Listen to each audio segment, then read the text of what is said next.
ఉమ్మడి అనంతపురం జిల్లా వ్యాప్తంగా కాకుండా రాష్ట్ర వ్యాప్తంగా కూడా ప్రధాన నియోజకవర్గం రాప్తాడు ఒకటి. రాప్తాడులో టీడీపీ అభ్యర్థి పరిటాల దూసుకుపోతున్నారు. ఇంకా చేరికలతో టీడీపీ పూర్తిగా బలపడదని చెప్పొచ్చు. ప్రస్తుతం మనతో మాట్లాడేందుకు రాప్తాడు అభ్యర్థి పరిటాల సునీత గారు ఉన్నారు. మేడం, ఏం చెప్తారు మేడం? 5 ఏళ్ళ నుంచి ఎన్నో కష్టాలు పడ్డా కూడా మీరు కూడా మీ పార్టీ కార్యకర్తలు ఎక్కడ పసుపు జెండా వదలలేదు. ఏముంది మన పసుపు జెండాలో? పసుపు జెండా ఇట్లా వేసుకుండానే అందరికీ కూడా ధైర్యం వస్తుందండి. దీనికి ఉండే విలువ, దీనికి ఉండే ఇది కూడా చాలామందికి తెలియదు, తెలుసుకున్నారు. ఇప్పుడు చాలా వరకు నా కార్యకర్తలు 5 సంవత్సరాలు నేను ఎమ్మెల్యేగా లేకపోయినా ఏ కార్యకర్త కూడా ఒక్కరు కూడా వైఎస్ఆర్ కండవ కూడా నా వాళ్ళ కప్పుకోలేదు. ఎప్పుడమ్మా 5 ఏళ్ళ తర్వాత అయినా మా అక్క సునీతమ్మ, మా పరిటాల కుటుంబం ఎమ్మెల్యేగా ఉంటారు, మమ్మల్ని కాపాడుకుంటారని ఎంతోమంది మా కార్యకర్తలు కూడా ధైర్యంగా కూడా ఈరోజు ఉన్నారు. నాకు కూడా ధైర్యం నింపిన నా కార్యకర్తలను కూడా నేను చెప్పుకోవచ్చు. మేడం, 5 ఏళ్ళలో అనేక కష్టాలు ఎదుర్కొన్నా కూడా ఈ రోజు కూడా కవించరలు కూడా ఇదే గ్రామంలో అనేక కవించరలు కూడా పాల్పడుతున్నారు. అంటే మీరు సౌమ్యంగానే ముందుకెళ్తున్నారు. అంటే ఏంటి మేడం, మీరు కార్యకర్తలు మీరు ఏ సందేశం ఇస్తున్నారు?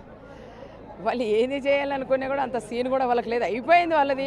గమ్మని ఇంట్లో కూర్చొని నోరు మూసుకొని ఇంట్లో కూర్చుంటే కూడా బాగుంటుంది. అనవసరంగా గొడవలు పెట్టుకుంటామండి. ఇక్కడేం చేతులకు గాజులు తడుకోలేదు. మేము కూడా సిద్ధమే, దేనికైనా వాళ్ళు రెడీగా ఉంటే మేము రెడీనే. ఢీ అంటే ఢీ కొట్టేదానికి మా కార్యకర్తలు ఉన్నారు, మేము.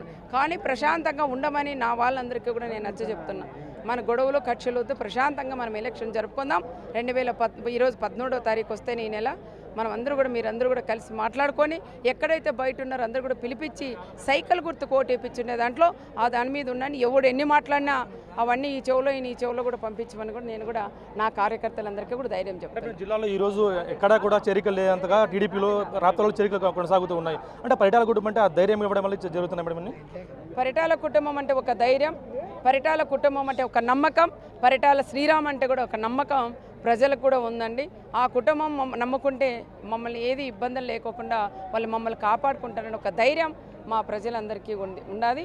అందుకే కూడా చూసి వైఎస్ఆర్ పార్టీ వాళ్ళు చేసిన అరాచకాలు అవన్నీ కూడా చూసి ఓర్వలేకే ఈరోజు వైఎస్ఆర్ పార్టీ నుండి తెలుగుదేశంలోకి కూడా భారీ ఎత్తున చేరుతున్నారు. రాష్ట్రంలో ఎక్కడా లేరేమో, నా నియోజకవర్గంలో మాత్రం భారీ ఎత్తున ప్రతిరోజు 200 కుటుంబాలు ఈరోజు చేరుతున్నాయి. మంచి మెజార్టీతో కూడా నేను గెలుస్తానని కూడా చెప్తాను. మీరు గెలవడం కన్ఫర్మ్ అయింది, కానీ మళ్ళీ మరోసారి మంత్రిగా చూడాలంటూ కూడా మీ అభిమానులు కార్యకర్తలంతా కూడా ఆశపడుతున్నారు. దీన్ని ఎంతవరకు నిర్వహిస్తున్నారు మేడం?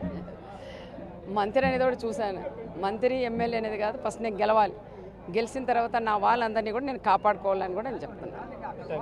చూసిన ఖచ్చితంగా ఈసారి కూడా మరోసారి టీడీపీ జెండా రాప్తాడు దగ్గర వేస్తాం. మంచి మెజార్టీతో ఈసారి రాష్ట్రంలోనే మంచి మెజార్టీతో గెలిచి మరోసారి మంత్రిగా కూడా అయ్యే అవకాశం ఉందంటూ కూడా ధీమా వ్యక్తిస్తున్నాం. ఇప్పుడు ప్రసాద్ బిగ్ టీవీ రాప్తాడు నుంచి. For more videos like this, subscribe Big TV channel.